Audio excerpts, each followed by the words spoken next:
크리스찬 전한길입니다.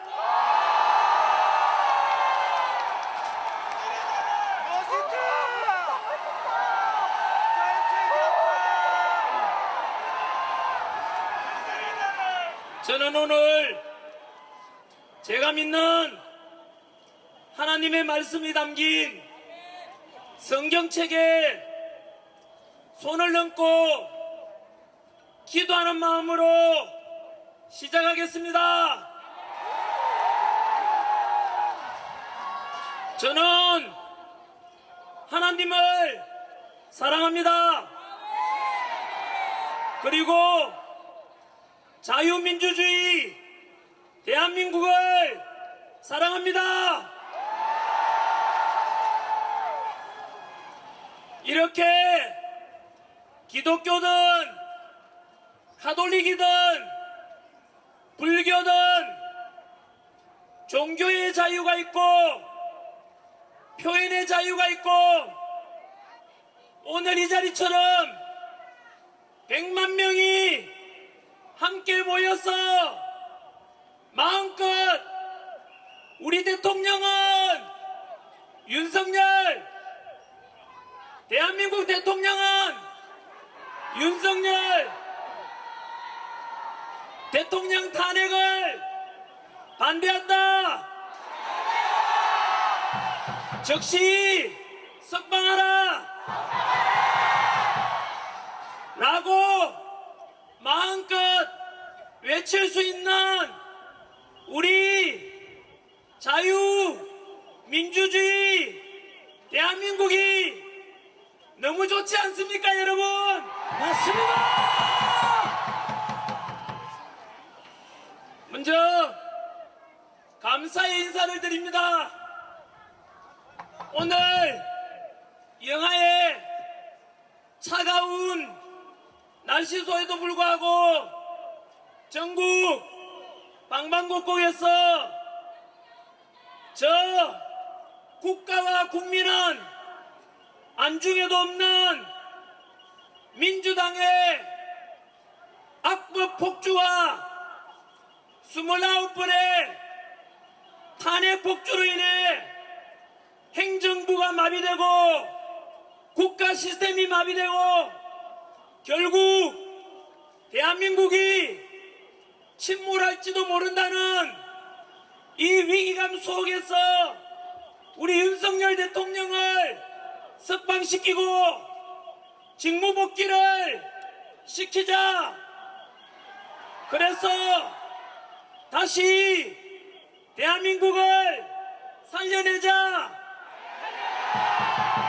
그래서 우리 자식 세대들에게 법치와 공정과 상식이 존중되는 자유민주주의와 함께 더 살기 좋은 대한민국을 물려줘야 한다는 애국심 하나로 이렇게 동대구역 광장과 주변 도로까지 가득 채워주신 100만 애국시민 여러분 고맙습니다.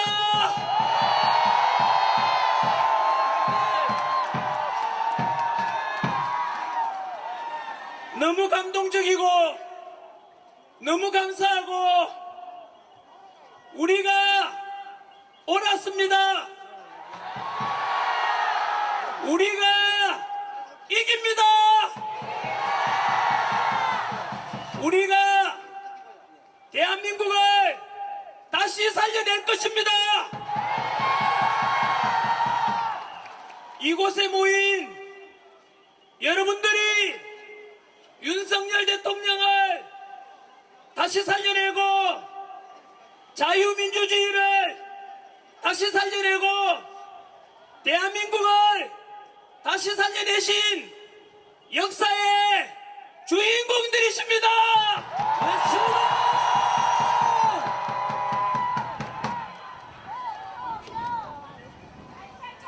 지금 우리는 교과서에 실리게 될 대한민국의 새로운 역사를 여러분들이 만들어가고 있습니다.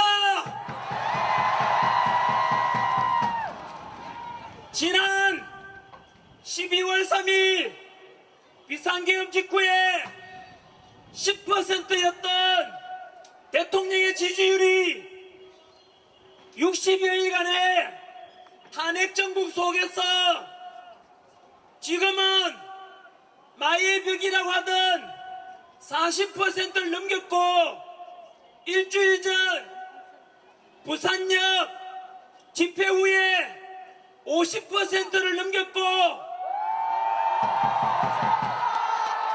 오늘이 지나면 윤석열 대통령의 지지율은 60%를 넘게 될 것입니다.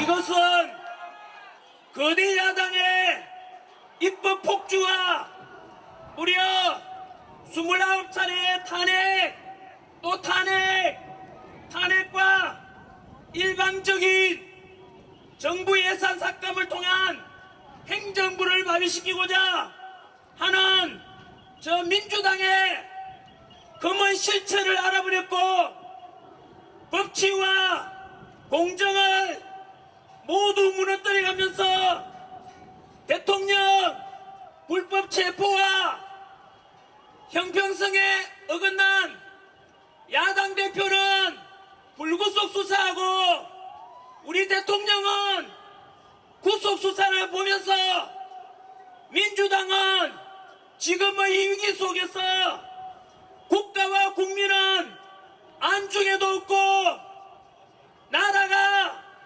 망하든지 말든지 오직 자신들의 권력 욕심뿐이라는 것을 모든 국민들이 알아버렸기 때문일 것입니다.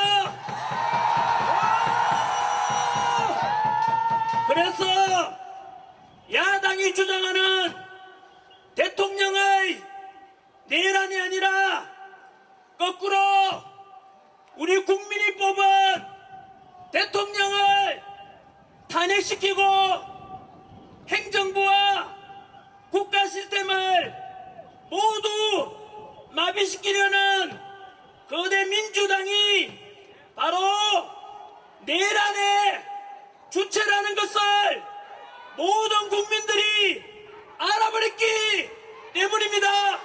맞습니다. 그래서 대통령은 비상계엄 선포했는데 2030 세대들이 먼저 알아버렸고, 이제는 모든 국민들까지도 비상계엄을 계몽령이라고 부르게 된 것입니다.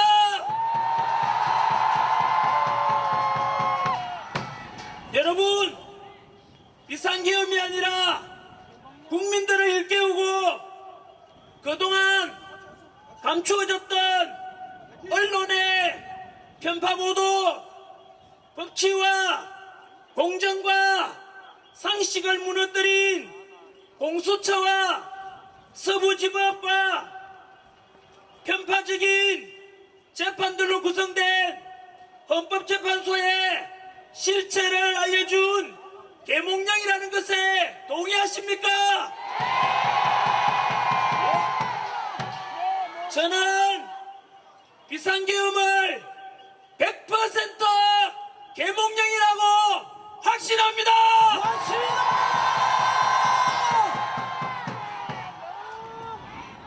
우리만 그런 것이 아니라 대부분의 국민들이 그렇게 계몽령이라고 생각하니까 10% 지지율이었던 우리 대통령의 지지율이 아까 말씀드린 대로 마의 벽 40%를 넘었고, 지난주 50%를 넘었고, 오늘이 지나면 다시 한 번 더 우리의 이러한 집회가 전 국민에게 알려지고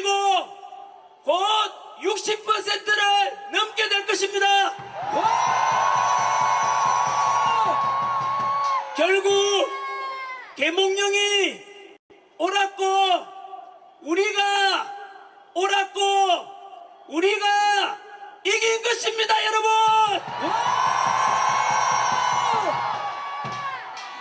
이렇게 대통령 지지율이 50%를 넘고 60%를 넘게 되면 현재 진행 중인 헌법재판소의 대통령 탄핵 심판 역시 100% 기각될 수밖에 없을 것입니다.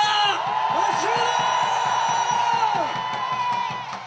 왜냐하면 국민들의 60%가 대통령 적시 석방과 직무 복귀를 바라고 있는데 감히 헌법재판관들이 국민의 뜻을 거역할 수는 없기 때문입니다. 맞습니다.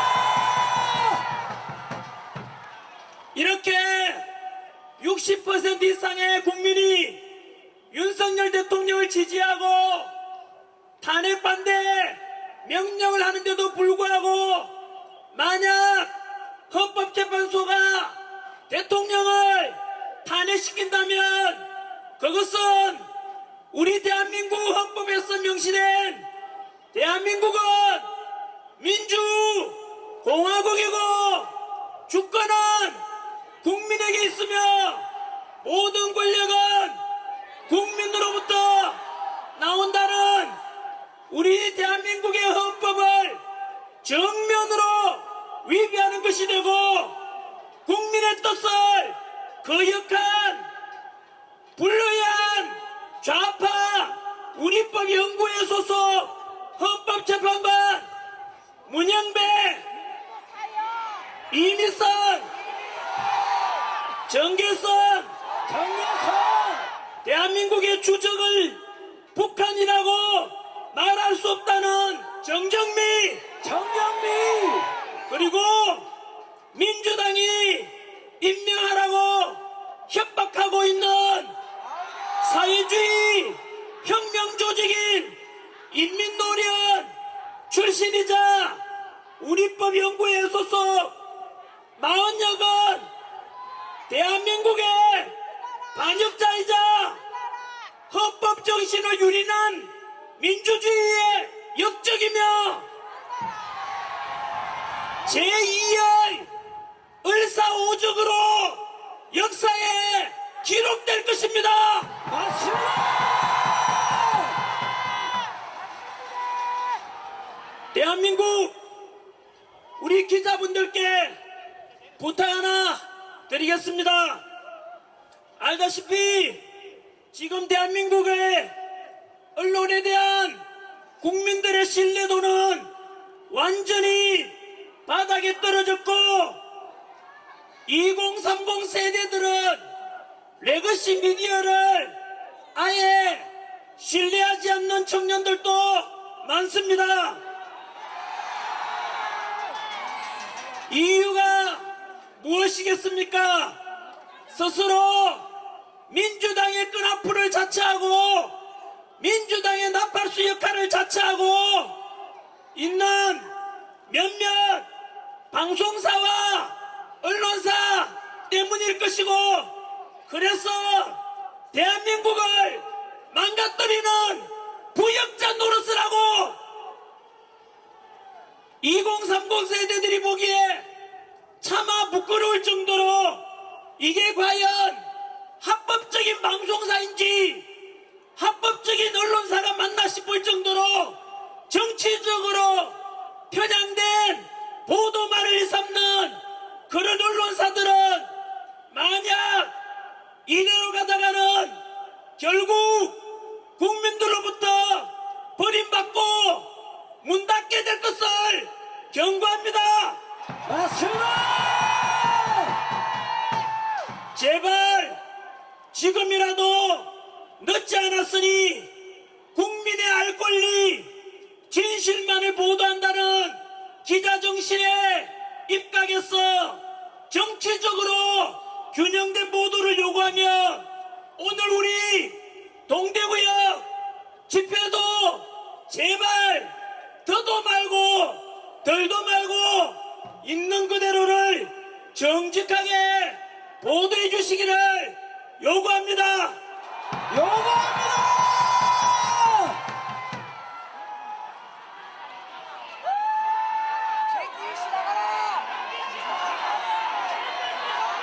전환기! 전환기! 전환기! 전환기를 외치지 말아 주십시오. 언제나 우리의 똑같은 소망은 윤석열 대통령, 우리의 대통령, 윤석열 대통령만 외쳐주십시오. 윤석열! 윤석열! 윤석열! 윤석열! 윤석열! 윤석열! 윤석열! 저는 여러분들의 심부름꾼이고 머슴에 불과합니다.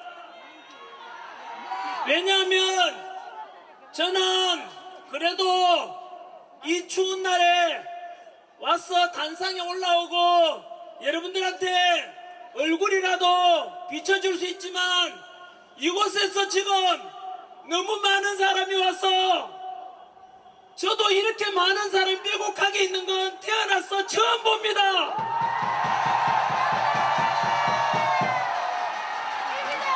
제가 이렇게 둘러보니까 너무 사람들이 빽빽이 이렇게 모여 있어가지고 얼굴도 제대로 안 보이는데 그럼에도 불구하고 2030 세대도 있고 그리고 4050, 6070까지 멀리서 이 대한민국을 살리고자 모여주시고 얼굴 하나 보여주지 않는데도 묵묵히 이 차가운 아스팔트 위에서 대한민국 살리자 외쳐주시는 여러분들이 바로 주인공입니다. 와! 너무 고맙습니다, 여러분.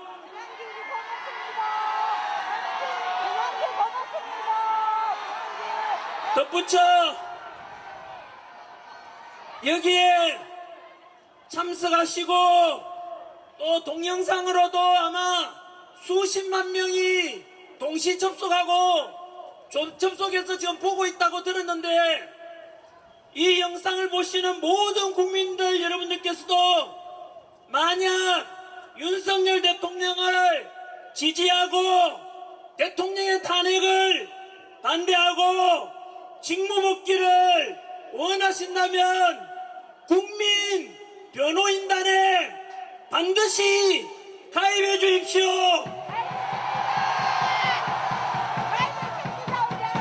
편파 보도를 일삼는 언론들에 맞서서 우리의 여론과 힘을 모으는 결집체 역할을 하게 될 것입니다. 그래서 있는 그대로의 진실을 알리고 진실에 입각해서 행동으로 하나 되는 결집체 역할을 하게 될 것입니다.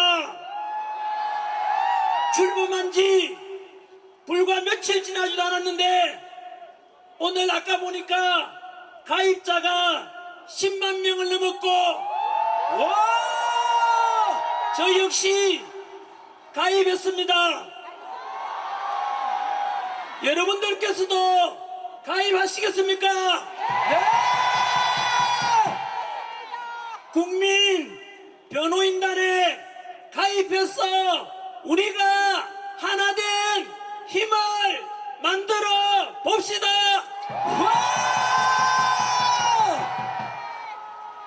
그리고 최근 탄핵 찬성 집회보다 반대 집회 인원이 10배, 20배 더 많아지니까 일부 민주당 끈앞을 언론에서는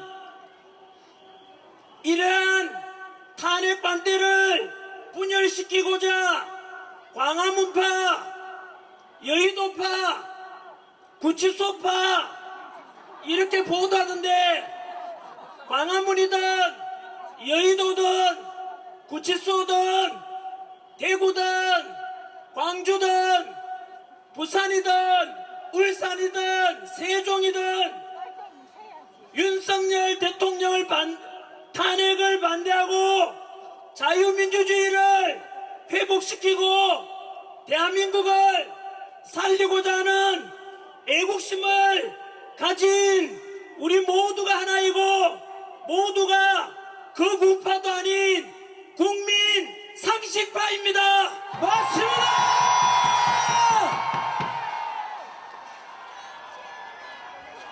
덧붙여 요즘 언론에서는 조기 대선을 부추기던데, 우리 윤석열 대통령 지지율이 50%를 넘기고 조만간 60%를 넘고 헌법재판소 탄핵이 100% 기각되고 100% 직무복귀할 것인데, 이런 조기 대선은 절대 없을 것입니다. 맞습니다. 특히 국민의힘 의원 중에서도 조기 대선을 말하는 자들도 있던데, 여러분, 이것은 부모님이 멀쩡하게 살아계시는데 제사상 준비하는 호리 자식과 뭐가 다르겠습니까? 맞습니다.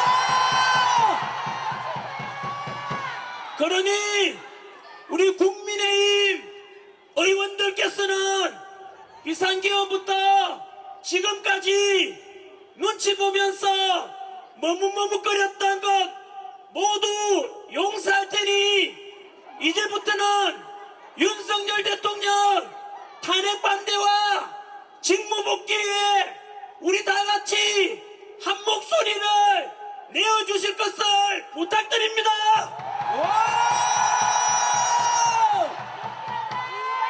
민주당은 저렇게 똘똘 뭉쳐서 법치도 무너뜨리면, 그러면서도 수단 방법 가리지 않고 우리 대통령 탄핵시키고 대통령 몰아내려고 하는데, 우리도 뭉쳐야 하지 않겠습니까? 맞습니다.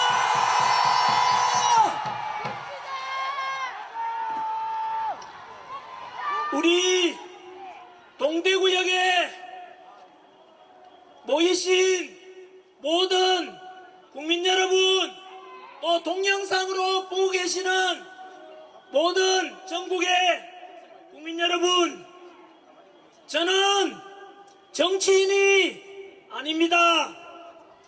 저는 지난 26년간 수능 강의와 공무원 강의를 통해서 2030 세대들을 가르치면서 살아온 그냥 한국사 강사일 뿐입니다.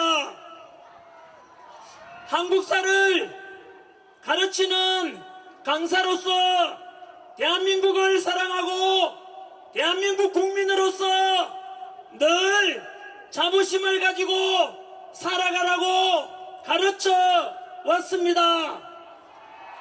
다들 알다시피 우리는 아픈 역사를 가지고 있습니다.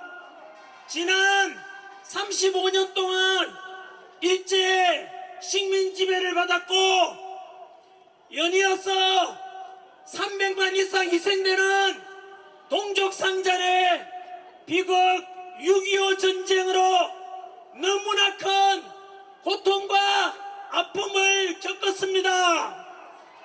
이렇게 식민 지배와 전쟁으로 전 세계에서 가장 가난했던 나라, 석유 한 방울 안 나고 지하자원 하나 없는 나라가 놀랍게도 현재 세계 198개국 5개국 중에서 경제력 12위, 군사력 5위, 제조업 강국 5위,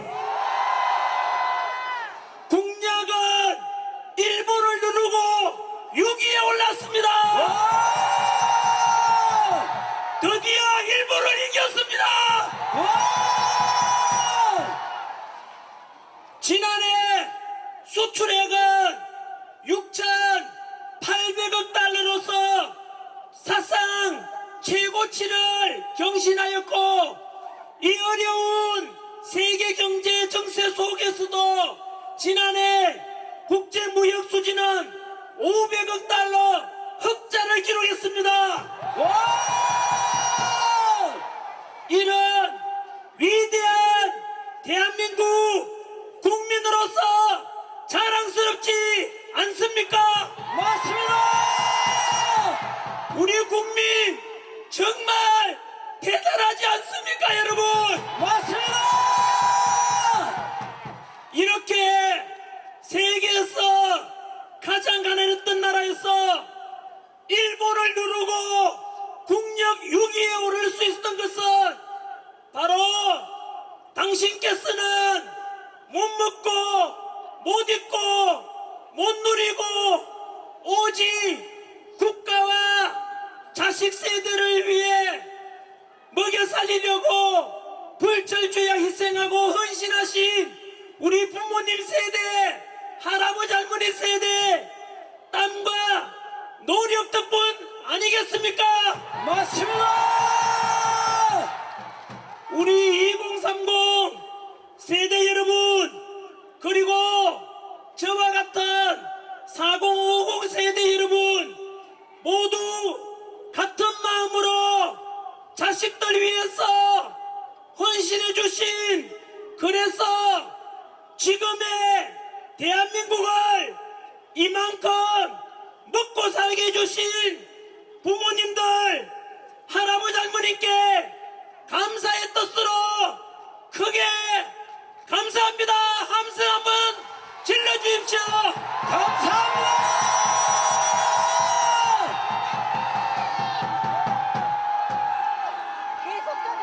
아버지 어머니 고맙습니다. 고맙습니다. 그리고 지금까지 태극기 들고 성조기 들고 오직 대한민국과 든든한 한미동맹을 위해서 애써주셨던 어르신분들께 그동안 좀 삐딱하게 봤던 것을 사과드리고 용서를 구합니다.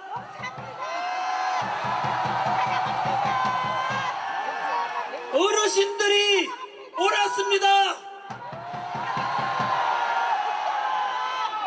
어르신들의 이러한 행동하신 우리 연세 드시고 성족이 벌럭이고 태극기 벌럭이며 해주신 덕분에 지금 우리가 있으니, 이제는 오늘도 돌아보시면 2030 세대가 제일 많습니다. 아직 어리게 보이시겠지만 그래도 우리 이제 한번 믿고 지켜봐 주십시오. 우리 2030 세대들 오늘 보다시피 너무나 믿음직스럽고 너무나 든든하지 않습니까? 맞습니다. 이제 21세기 첨단 디지털 시대에 좌파 우파를 넘고 진보 보수를 넘어서 보다 더 통합되고 보다 합리적이고 실용적이며 공정과 상식이 존중되는 멋진 대한민국을 2030 세대 여러분들이 만들어주리라 믿습니다.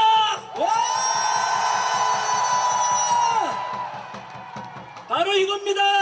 이번 비상계엄을 계기로 개헌하고 정치가 얼마나 중요한 것이고 자유민주주의가 얼마나 중요한 것인지 깨닫게 되었습니다.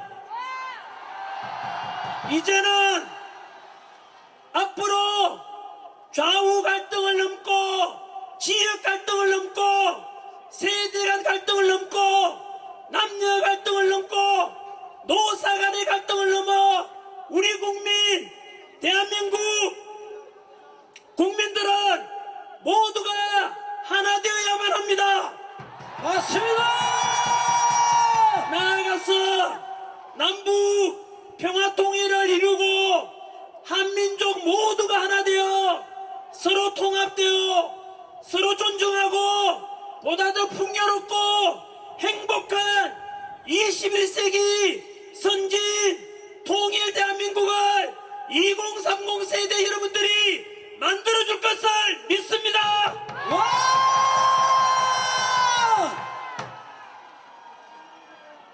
그리고 우리가 1945년 8.15 광복 이후 가장 가난했던 나라가 세계 국력 6위 선진 자유민주주의를 실현하기까지는 훌륭한 지도자와 동시에 독재에 맞서 민주화를 외친 민주화운동의 열사분들의 희생 덕분이니 그런 분들께도 감사하는 마음을 가져야 할 것입니다.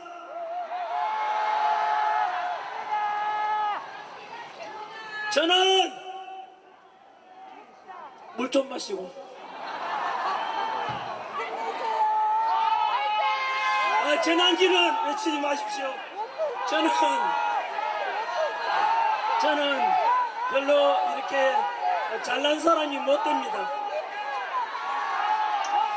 저는 이승만 대통령을 존경합니다. 그리고 박정희 대통령 존경합니다. YS와 DJ의 민주화운동 해오신 것에 대해서 감사하다는 말씀을 드립니다. 지금까지 우리는 이승만 대통령을 존경한다고 하면 거구파라고 하고 이승만을 독재자라고 하면 좌파로 편가르기여서 상대방을 사잡아서 공격했는데 이제 2030 세대들은 이런 기성세대가 만들어 놓은 편협된 역사관도 극복하고 새로운 패러다임으로 역사를 바라봐야만 합니다. 이승만 대통령은 독재와 3.15 부정선거 등의 과오도 있지만 광복과 6.25 전쟁의 그 혼란 속에서 농지개혁을 통해서 80%가 소작농이었는데 그들에게 땅을 나눠주고 또한 확고한 방공의식에 근거해서 북한 공산당을 막아내고 한미 상호방위 조약을 통해 주한미군의 주둔을 약속받은 덕분에 튼튼한 안보를 토대로 우리는 지난 70여 년 동안 전쟁 없는 나라에서 살 수 있게 된 것은 너무나 큰 이승만 대통령의 바로 위대한 업적 덕분입니다.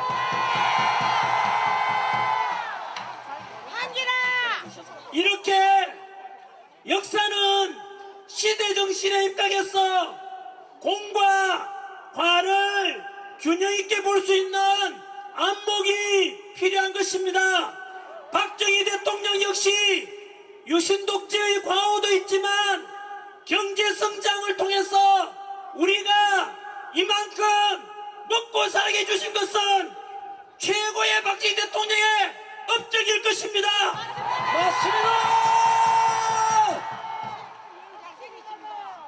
YS와 DJ 덕분에 영국이 200년 걸려서 이룬 민주화를 대한민국은 불과 40년 만에 민주화를 이루어서 전 세계에서 가장 성공한 민주주의 나라의 본보기가 되게 되어 있습니다. 또한 진보 세력의 지지를 받아서 당선되었지만 한미 FTA 체결 그리고 미국의 요청을 받고 이라크 자이툰 부대 파병을 통해서 확고한 한미 동맹이 중요하다고 강조하셨던 바로 노무현 대통령의 바로 동서통합과 국민통합을 부르셨던 그 노무현 정신도 본받을 점이 많습니다. 한기라! 한기라! 사실 한기라 사랑한다! 전한길도 노산모 출신입니다. 소탈했고 서민적이었던 노무현 대통령이 저 역시 가난한 농부의 아들로 태어나서 살아왔던 덕분인지 그런 인간적인 면이 참으로 좋았습니다. 그러나 문재인 정부 때 들어서서 문재인 정부의 많은 참모들 때문에 못난 참모들 때문에 그렇으리라 생각합니다만은 바로 문재인 정부 때 너무나 안타깝게도 갈라치기 하는 정책들을 보고 너무 실망했습니다. 그것은 노무현 대통령의 동서통합정신과는 정면으로 위배되는 최악이었습니다. 맞습니다! 뿐만 아니라 내로남불의 조국 사태와 같은 위선적인 진보 세력의 모습 속에서 이것은 너무나 진보 세력들이 해서는 안 될 짓이라고 저는 크게 실망하였습니다. 맞습니다. 조국이나 그에 따른 적어도 그런 나쁜 짓을 했으면 염치가 있다면 반성하는 것을 보여야 되는데 그렇지 못한 모습을 보고 너무나 실망스러웠습니다. 뿐만 아니라 민주당 내에서 강경파가 집권 후에 이들은 조선시대로 치면은 신진 4대부 세력이 조선건국하고 권력을 잡고 훈구파가 되어서 도덕성도 타락하고 그리고 법도 다 어기고 너무나 부패한 민주당이 되었다는 것을 저는 보고 너무 실망했습니다. 민주당 대표를 지낸 이낙연 전 총리가 이야기하기를 민주당 내에서 41%가 정과자고 민주화 운동과 노동 운동을 제외하고도 무려 16%가 범죄자라고 합니다. 뿐만 아니고 얼마 전에 민주당에서는 국민의힘에서 제안한 간첩법 개정을 하자고 했는데 막판에 가서 간첩법 개정을 반대하였습니다. 저는 이것을 보고 경악을 금치 못했습니다. 도대체 민주당은 대한민국 정당이 맞는지 의심스러웠습니다. 맞습니다. 간첩법 개정은 바로 지금까지는 우리의 적인 북한 공산당에만 적용되던 간첩죄를 확대해서 외국인들 쉽게 말하면 북한 이외에도 이적 행위를 하거나 또는 우리의 기술을 빼가거나 안보에 위협을 주는 그런 다른 나라들에 대해서도 간첩죄를 적용하겠다고 하자고 했는데 그것을 반대한 것입니다. 예를 들어서 몇 년 전에도 제가 유튜브 영상에서 엄청나게 제가 비판한 영상이 있습니다. 우리나라는 석유 한 방울 안 나고 지하자원 하나 없고 오직 기술력으로 첨단 반도체 디지털 기술력으로 대한민국이 지금 먹고 사는데 바로 삼성, 현대, LG, SK, 포스코, 롯데와 같은 이런 반도체 기술을 중국으로 빼돌리는 걸 보고 저는 그들이 바로 오늘날 바로 이완종 같은 내공도라고 반드시 간첩죄를 적용해야 된다고 주장했었습니다. 맞습니다. 그런데 지난해 어떤 중국 유학생이 미국 부산에 접박 중인 미국 항공모함 사진을 드론으로 찍다가 걸렸습니다. 그런데 그들에게도 당연히 간첩죄를 적용할 수 있어야 되는 거 아니겠습니까? 맞습니다. 국가 기밀을 빼내고 이런 놈들 전부 간첩죄를 적용해서 대한민국을 살려야 되지 않겠습니까? 맞습니다. 생각해 보십시오. 이런 우리의 군사 기밀을 빼돌리고 또 평택 비행장을 사진 찍어서 유출시키고자 하는 이런 놈들을 처벌하지 않는다면 과연 우리의 우방 미국이 우리를 어떻게 생각하겠습니까? 그래서 이렇게 되면은 한미동맹은 깨어지고 지나친 중국 친화적으로 가면 우리도 홍콩처럼 제2의 중국의 속국이 될 것을 우려하고 있습니다. 맞습니다.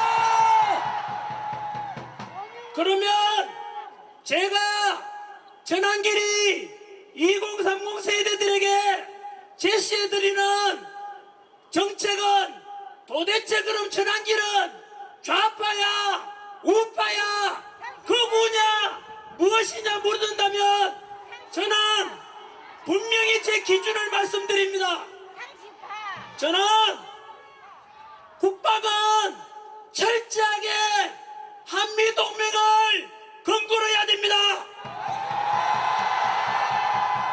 지난 70여 년간 전쟁 없이 우리가 평화를 지키며 살아왔던 것은 온전히 주한미군과 미국의 우방과 함께 해왔기 때문입니다. 그래서 오늘입니다. 뉴스에 보니까 트럼프 미국 대통령도 바로 한미일 삼각 동맹을 통해서 가야 된다고 이야기하던데 저는 그것 또한 우리의 기준이 되어야 된다고 생각합니다.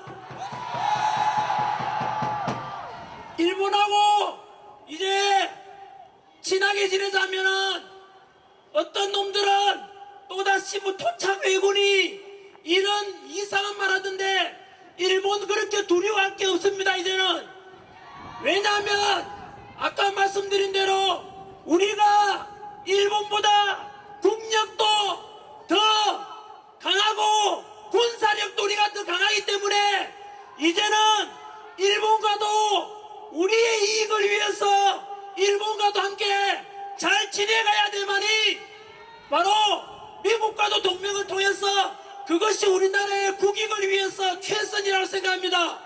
맞습니다. 중국과는 경제적으로 어쩔 수 없이 이웃 나라에 있으니까 우리 국익을 위해서도 경제적으로 실리 외교를 해야 한다고 생각합니다. 맞습니다. 덧붙여서 제가 생각하는 대한민국은 정치적으로는 자유민주주의 정치체제를 저는 반드시 유지해야 되며, 경제적으로는 사회주의 공산주의가 아니라 무조건 돈 나눠주고, 그게 아니고 자유시장경제체제로 가야만 합니다. 맞습니다. 사회적으로는 약자를 배려해야 되는 복지사회로 가야 되고, 그리고 개인의 사상과 종교와 이런 자유함이 있는 대한민국, 가정을 소중히 여기며 노동자와 사용자, 기업가와 근로자가 적대적이 아니라 상호 존중하고 서로 함께 협력하는 그런 대한민국이 되야 한다고 생각합니다. 맞습니다. 두 번째, 최근 민주당은 비상계엄을 계기로 국가와 국민은 안중에도 없고 오직 이재명 대통령 만들기 위해서 법치주의도 깨버리고 공정과 상식, 절차적 정의를 모두 무너뜨려버리고 오직 꼼수와 몰상식, 이런 식으로 29차례에 걸친 탄핵과 그리고 불법 공정위 공소체 수사, 서부지법에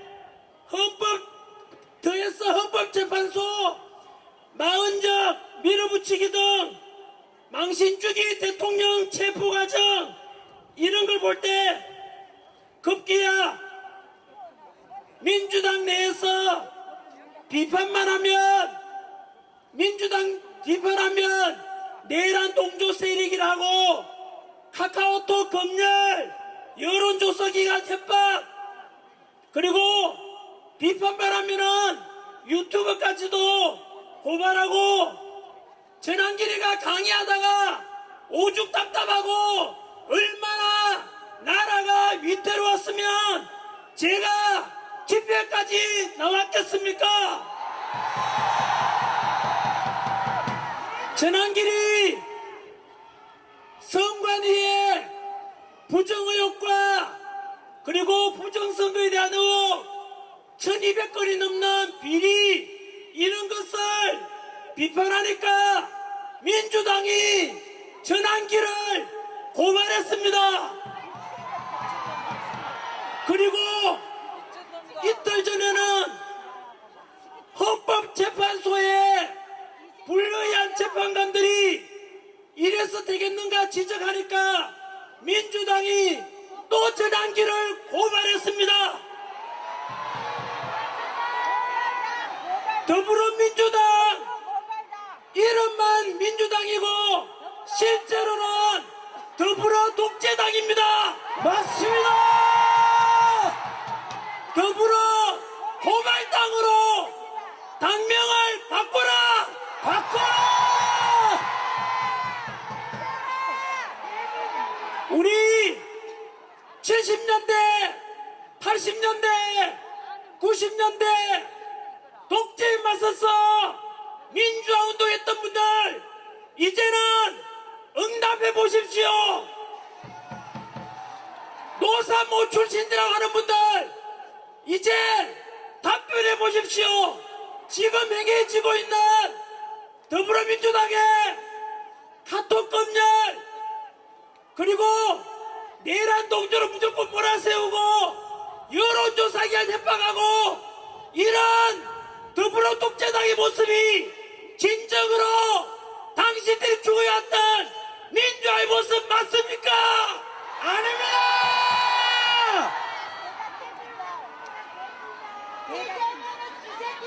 전환길은 지금이나 예나 언제나 고정되어 있는 국민 상식파라고 생각하고 살아왔습니다. 그런데 민주당이 최근에 와서 너무 왼쪽으로 왼쪽으로 가버렸어. 극좌파가 되고 독재자가 되고 법치는 다 무너지고 도덕성은 상실되고 그리고 국가 군가를 무너뜨리는 한미 동맹까지도 약화시키는 이런 민주당의 모습 때문에 전환길이가 우파로 보이게 된다고 생각합니다. 자, 이제는 오늘 드릴 전환길의 메시지 중에서 가장 중요한 메시지를 두 가지 전하도록 하겠습니다.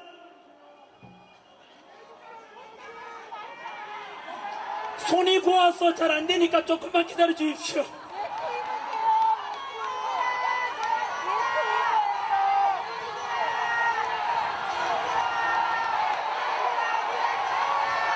윤석열!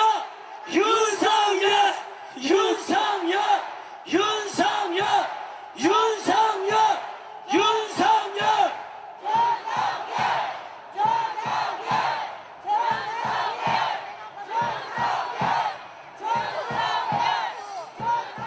오늘 지금 옆에 앞뒤로 돌아보면 발디딜 틈 없이 우리 동대구역 광장 그리고 옆에 도로까지 너무나 많은 애국 시민들이 모여서 대통령 지지율도 계속해서 올라가고 있지만 사실상 우리가 샴페인을 터뜨리기에는 이릅니다. 여전히 우리 대통령께서는 이 추운 날 바로 서울 구치소에 갇혀 계십니다. 맞습니다. 첫 번째, 야당에서는 비상계엄 직후부터 윤석열 대통령에 대해서 내란 수괴라고 하면서 언론을 동원하고 현수막 내걸고 선동하여 국회에서 탄핵을 시키고 현재 내란죄와 헌법재판소에서 탄핵 심리 중에 있습니다.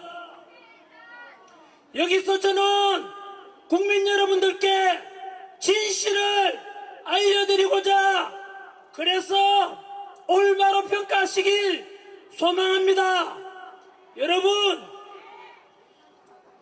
윤석열 대통령이 비상계엄을 선포할 때는 저도 역시 반대했습니다. 비판했었습니다만은 그 뒤로 비상계엄의 전후 과정과 지금까지 드러난 실체를 알고 보니 비상계엄은 도저히 참다 못한 대통령께서 아시다시피 민주당의 29차례 탄핵과 그리고 일방적인 정부의 예산삭감 짧게만 한번 말씀드리겠습니다마는 29번의 우리 현대사에서 우리 헌정사에서 볼 수 없는 그런 29번의 탄핵이라는 것은 행정부를 마비시키고자 하는 것입니다. 맞습니다. 여러분, 그 탄핵 소의 내용을 살펴보면 감사원장을 탄핵시켰습니다. 감사원장이 뭐하는 사람입니까? 부정을 감사하고 탄핵 조사하는데 감사원장을 탄핵시켰다는 것은 민주당이 부정의 정당이란 뜻입니다. 맞습니다. 그리고 중앙지검장과 검사를 탄핵시켰는데 검사가 여러분 범죄자 잡는 사람들 아닙니까? 그렇다면 검사를 탄핵시켰다는 것은 민주당이 범죄자당이란 뜻입니다. 맞습니다. 뿐만 아니고 아시다시피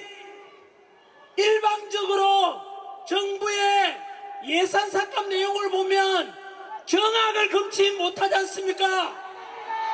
80억이 넘는 대통령 특활비를 빵원으로 만들었습니다. 또 범죄자 조사라는 검사 특활비 500억 원도 역시 빵원으로 만들었습니다.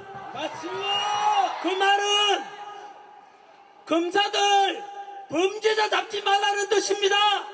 맞습니다. 그리고 30억 원에 넘는 경찰들의 치안, 비용, 특활비 역시 빵원으로 만들었습니다. 우리 여기서 우리 시민의 안전을 지켜주고 계시는 수많은 고마우신 경찰 여러분들, 여러분들의 치안, 마약 수사, 도둑놈 잡는데 그 비용을 민주당이 없애버렸습니다. 맞습니다. 과연 경찰은 이런 민주당을 어떻게 생각하십니까? 그뿐만 아닙니다. 제가 군부대 강연도 많이 가는데 가보면 초급 간부들 요즘 사기가 너무 많이 떨어졌습니다. 병장 월급 200만 원 올려주니까 당연히 평생 국가와 국민을 위해서 헌신하겠다는 그 지급 군인들 너무나 사기 떨어져 있는데 사기 좀 올려드리려고 처우 개선비를 100억여 원 만들어 놨는데 그 예산도 삭감해버렸습니다. 맞습니다. 도대체 민주당은 검찰, 경찰, 우리 안보 지켜주는 군인들에게 과연 이 나라를 지키란 뜻입니까? 망가뜨리려고 하는 것입니까? 망가뜨리는 것입니다. 이렇게 민주당이 해왔던 저질렀던 폐악질들을 대통령께서는 우리보다 먼저 알게 될 것입니다. 여러분 생각 한번 해보십시오. 대통령 특활비 80억 원을 빵원 만들어 놨다는 것은 행정부 그리고 대통령 하지 말라는 뜻 아닙니까? 맞습니다. 가정주부가 있는데 남편이 되어서 생활비 하나도 안 주면서 살림살아라. 돈도 안 주는데 어떻게 살림살 수 있나? 그놈 집 나가라. 이런 것과 똑같지 않겠습니까? 맞습니다. 이렇게 일방적인 예산 삭감은 행정부를 마비시키는 짓입니다. 그리고 29번의 탄핵이라는 것은 국가 시스템을 완전히 망가뜨리는 것입니다. 맞습니다. 그렇다면 진정으로 저는 윤석열 대통령이 내란이 아니라 행정부를 마비시키고 국가 시스템을 망가뜨려서 대한민국을 침몰시키려는 민주당이 바로 내란 세력입니다. 맞습니다.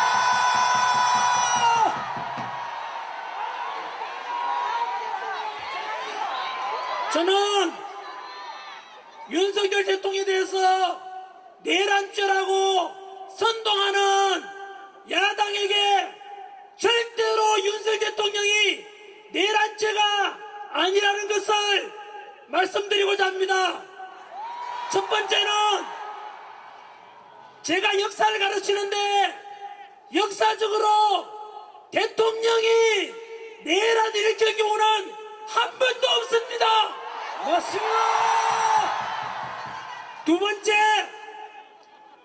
5.16 군사정변 때 동원된 군대가 3만 5천 명이었고 서울의 봄 영화에 나오는 12.12 사태 때 신군부가 동원한 군대가 2만여 명이었습니다. 그런데 12.3 비상계엄 때 국회에 동원된 군대가 몇 명인지 아십니까? 기껏해서 280명이 국회로 들어갔습니다. 여러분 생각 한번 해보십시오. 5.16 군사정변보다 11.12 3대 때보다 100분의 1밖에 안 되는 군사 280명으로서 국회를 장악한다는 게 말이 되겠습니까? 안 됩니다! 뿐만 아니라 실제로 여의도 국회의사당 가보면은 굉장히 넓습니다. 국회의원 숫자만 해도 300명이나 되는데 기껏 280명으로 국회를 장악하고 헌정을 중단시킨다는 게 말이 되지 않습니다. 맞습니다! 거기다가 국회를 점거하려고 하고 말 안 들으면 강압적으로 실탄도 지급돼야 될 건데 전혀 현장 투입된 군인들에게 실탄이 지급되지 않았습니다. 맞습니다! 뿐만 아니고 비상계엄을 선포한 뒤에 불과 2시간 만에 국회에서 비상계엄 해제를 의결했고 그것을 받아들여서 헌법과 법률에 따라서 윤석열 대통령께서는 국무회의를 통해서 비상계엄을 6시간 만에 해제했던 것입니다. 그래서 여러분 내란이라고 말하는데 그때 부상자 사망자 한 명이라도 있습니까? 없습니다! 그러니까 이것이 무슨 내란입니까? 이것은 법 전문가이신 우리 윤석열 대통령께서 정확하게 법에 근거해서 대통령의 통치권 고유한 독주권 행사에 연장선에서 선포한 것이기 때문에 합법이고 전혀 내란이 아닙니다. 맞습니다! 아까 말씀드린 대로 어쨌든 하든 막무가내로 윤석열 대통령을 내란 혐의로 뒤집어 씌워서 오직 이재명 대통령 만들기 위해서 공수처의 이상한 수사, 서부지법의 이상한 영장 판결 이런 걸 볼 때 그리고 아까 말씀드린 행정부에 대한 일방적인 예산 삭감과 역사상 유례없는 29번의 탄핵을 볼 때 진정으로 국가를 망가뜨리고 국가 시스템을 스톱시켜서 대한민국을 망하게 하려는 민주당이 내란 세력입니다. 맞습니다!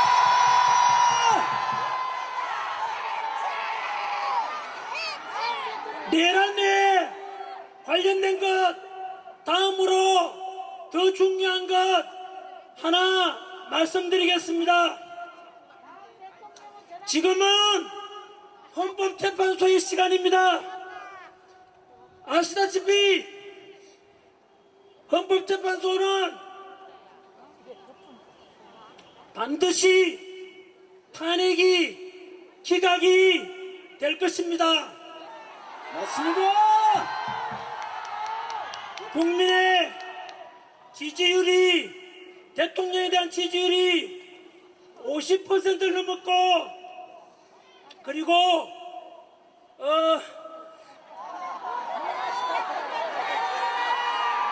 제가 원고를 27장이나 준비했는데 전화기를 외치지 말아 주십시오. 저는 여러분들의 그냥 머슴입니다. 머슴.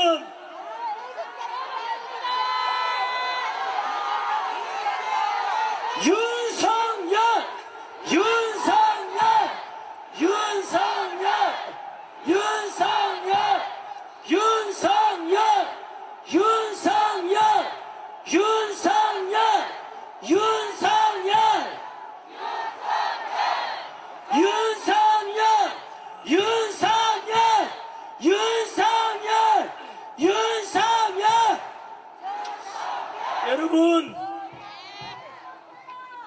말씀드린 대로 우리가 아직은 샴페인을 터뜨릴 수 없는 이유가 내란죄에 대한 말씀을 전 국민들에게 있는 그대로 누가 과연 내란을 조장하고 일으켰는지 한 번 더 말씀드린 것이고, 지금 더 중요한 것은 여전히 우리 대통령을 탄핵시키겠다고 하는 불의한 재판관들이 들어있는 헌법재판소에 대해서 실상을 여러분들께 알리고자 합니다.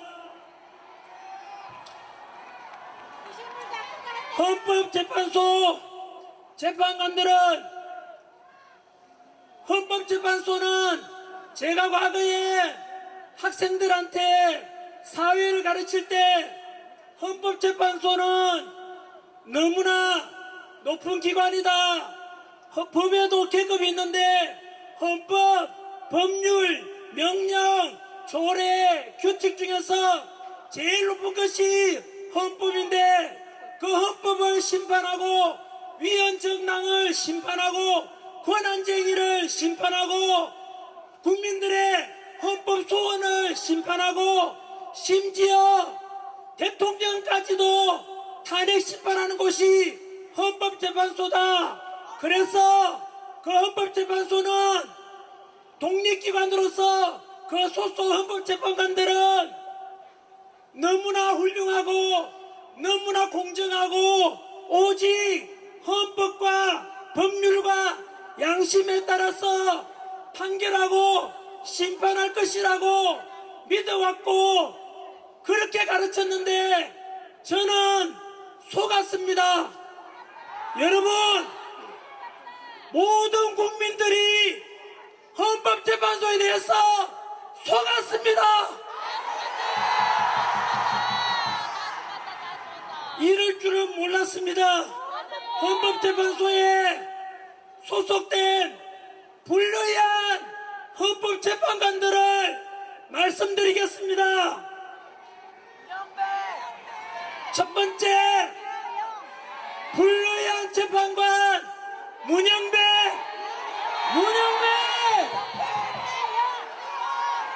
문영배는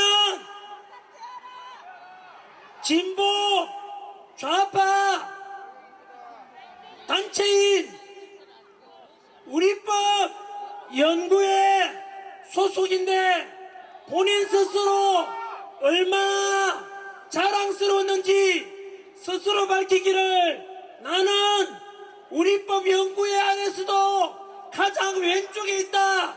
이 말은 우리법 연구회 안에서도 가장 좌파니까 극좌파라는 뜻입니다.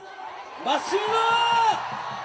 그리고 본인의 페이스북 팔로우 하는데 그게 누구냐면 김어준, 이재명 이런 사람들과 팔로우하고 국민들이 알아버렸어.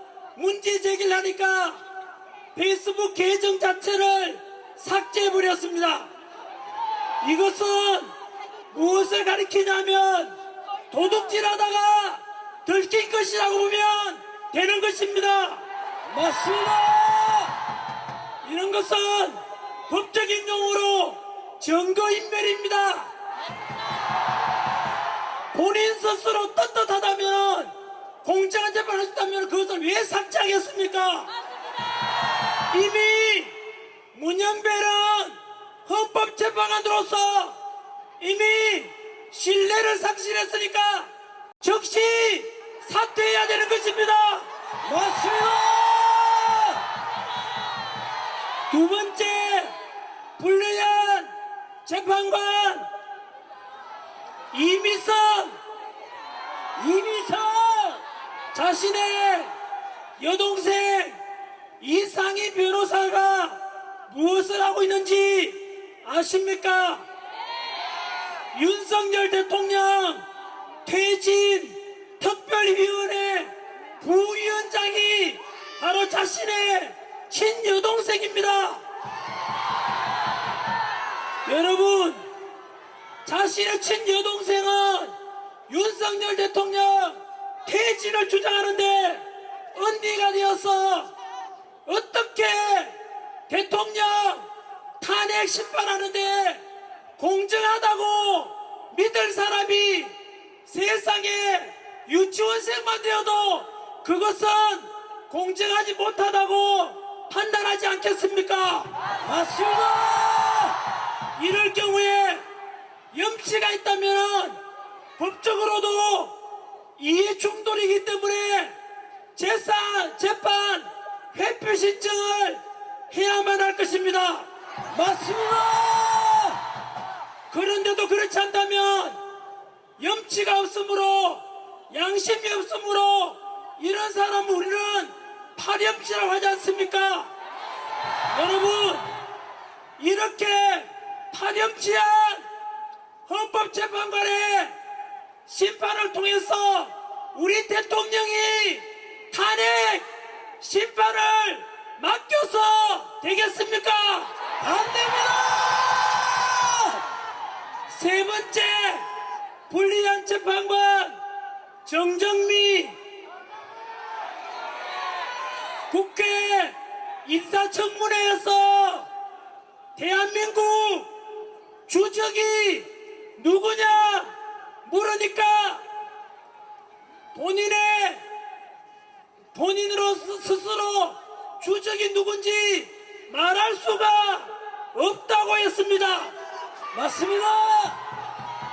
지금도 휴전선 근처에서는 우리 동생들, 조카들, 오빠들이 지금 북한 공산당 언제 쳐들어올지 몰라서 목숨 걸고 휴전선에서 우리나라 안보를 위해서 목숨 걸고 지키고 있는데 어떻게 헌법재판관이라는 사람이 대한민국 주적이 북한이라고 말하지 못하는 이런 국가관이 의심스러운 재판관에게 자유민주주의를 지키고자 하는 우리 대통령의 심판을 맡길 수가 있겠습니까? 안 됩니다.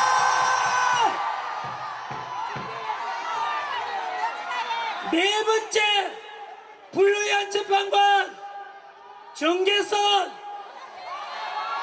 역시 문영배 이미성과 더불어서 정계선도 우리법 연구회 소속입니다. 그런데 충격적인 것은 정계선의 남편 황필규 변호사는 윤석열 대통령 탄핵 시국을 선언한 장본인입니다. 여러분, 자신의 남편은 윤석열 대통령 퇴진을 주장하는데 한 집에 살면서 그 아내 되는 사람이 윤석열 대통령 탄핵을 심판한다는 것이 말이 되는 것입니까? 안 됩니다.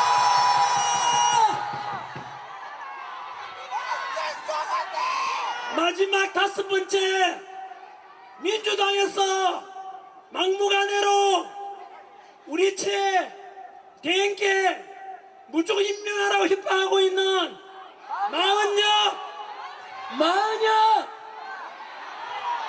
마흔역은 사회주의 혁명 조직인 인민노련 핵심 멤버입니다. 맞습니다. 여러분, 문영배, 이미선, 정정미, 정계선,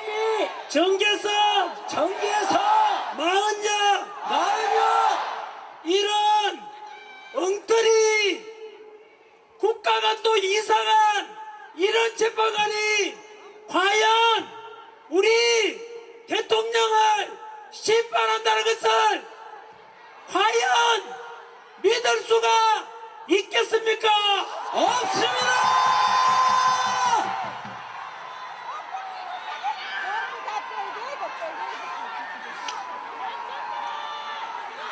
여러분, 헌법재판소에 대해서, 헌법재판관에 대해서 우리는 제대로 알고 있어야 되고, 이런 불리한 재판관 5명 반드시 기억하고, 절대로 이들에 의해서 우리 대통령이 탄핵 심판될 줄을 절대로 관망해서는 안 될 것입니다. 맞습니다.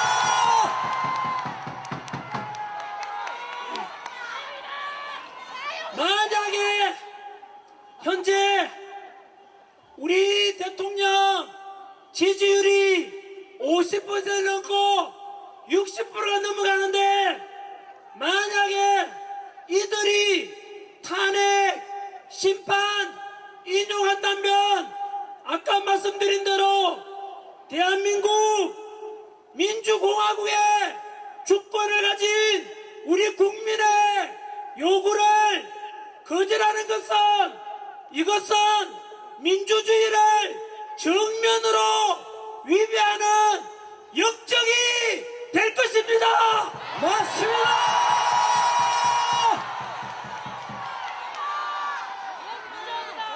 헌법재판소 재판관들은 잘 들으십시오.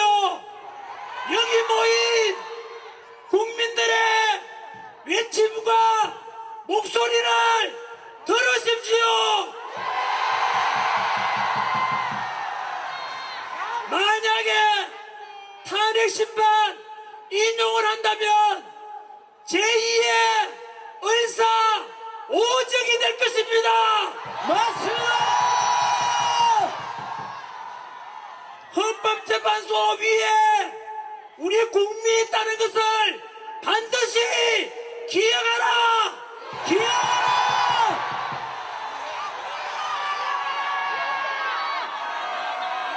만약에 그럼에도 불구하고 헌법재판관들이 탄핵 인용한다면 우리 국민혁명이 일어날 것임을 명심하라. 명심하라.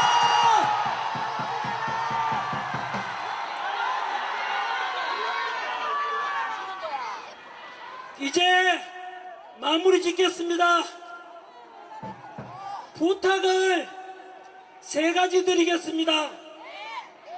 첫 번째는 오늘 제가 2030 세대분들께 부탁드리고 국민들께 함께 나아가자고 한 것은 갈등이 아니라 동서통합, 세대 간 통합, 노사 간 통합, 국민 화합으로 가자는 것입니다.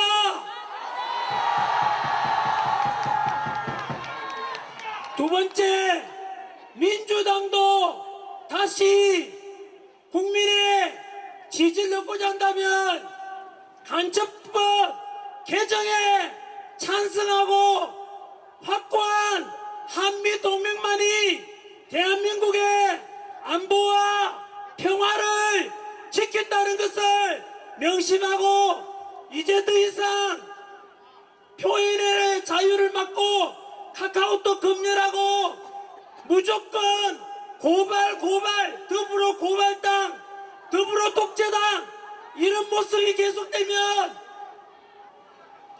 영원히 국민들로부터 버림받고 세상에서 사라지게 될 것이니, 다시 민주당이 원래 가졌던 그나마 양심으로 있다면은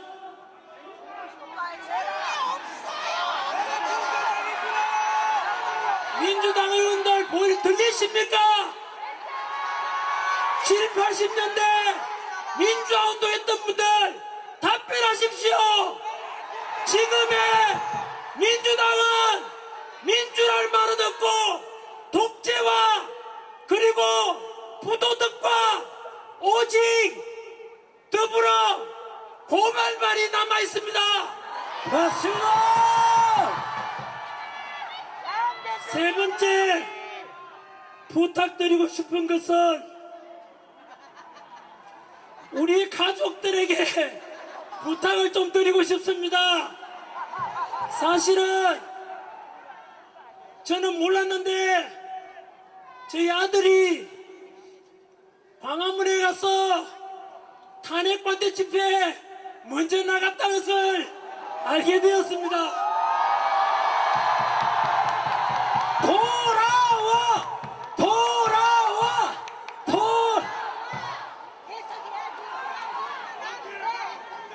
좀 미안했습니다. 그리고 저와 우리 아들과 딸과 저희 아내는 모두 한 마음으로 윤석열 대통령 탄핵 반대 직무 복귀를 한 목소리로 내고 있습니다.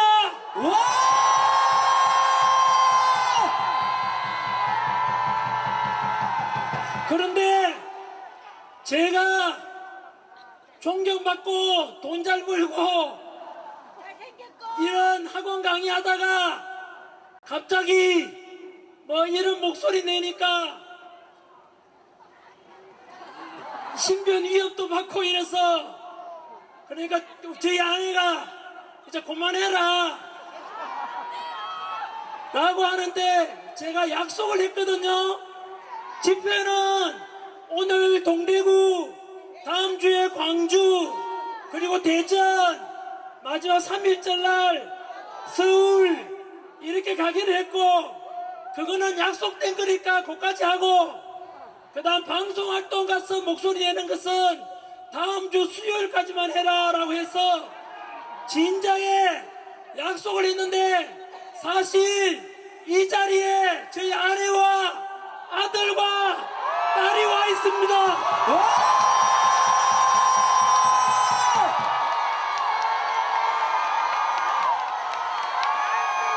여러분, 가정도 소중하지 않습니까? 여보, 용서 좀 해주라. 우리 윤석열 대통령 탄핵 기각시키고 직무 복귀해서 우리 대한민국을 살려내고 국가 시스템이 정상화될 때까지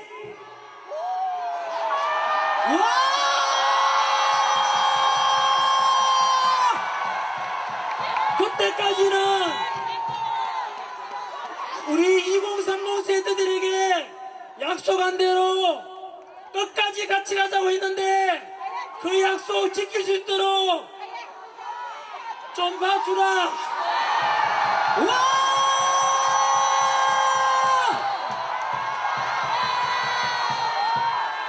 형수리!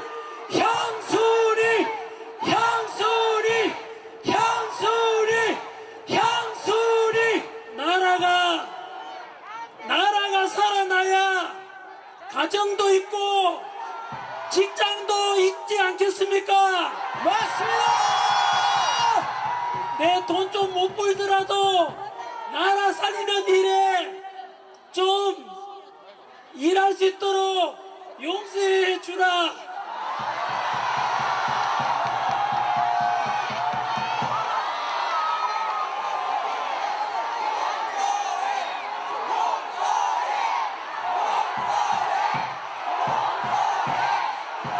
감사합니다.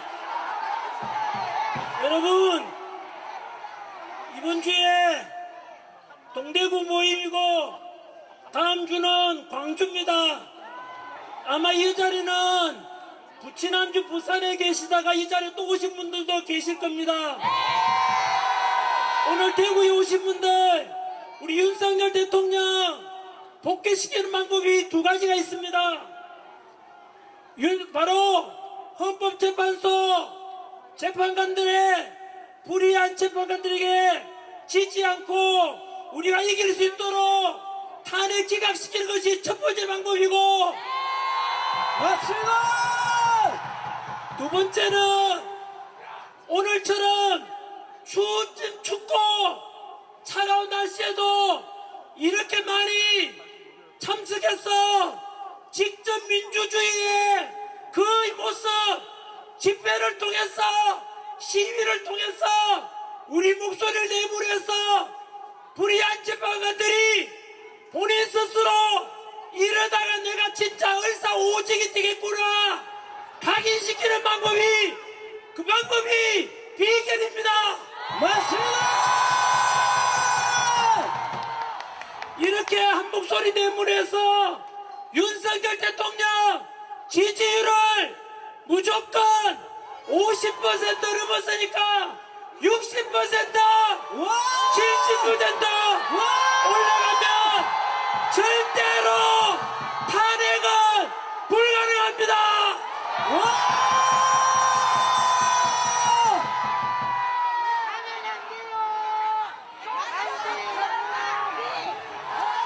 다음 주에 광주에서 뵙도록 하겠습니다. 2030 세대 여러분, 플라톤이 말하기를 정치를 외면한 가장 큰 대가는 가장 저질스러운 인간들에게 지배당하는 것이다.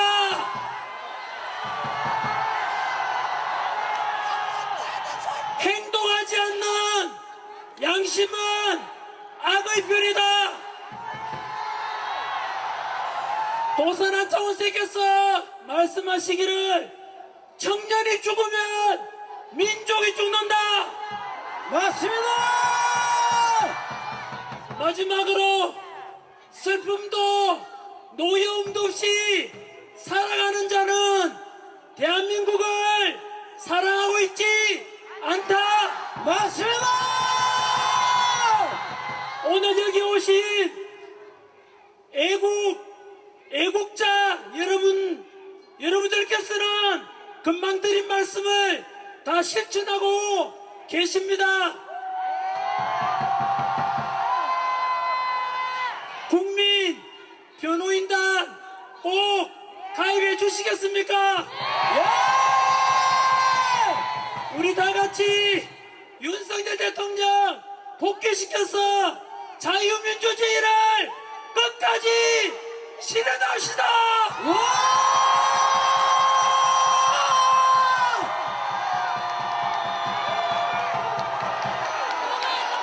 윤석열! 윤석열! 윤석열! 윤석열! 윤석열! 대통령 윤석열! 대통령! 윤석열! 대통령! 윤석열! 대통령! 우리 뜨거운 마음으로 애국과 같이 제창하겠습니다. 동해물과 백두산이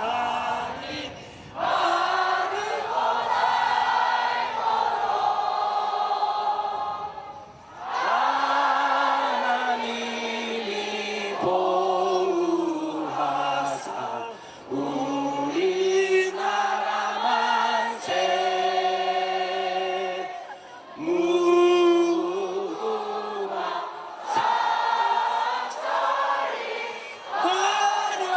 화려한 산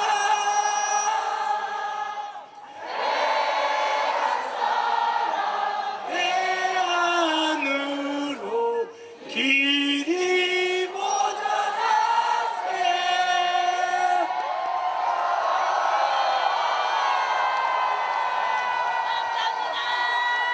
여러분들이 주인공입니다. 여러분들이 애국자입니다. 여러분들을 존경합니다. 고맙습니다.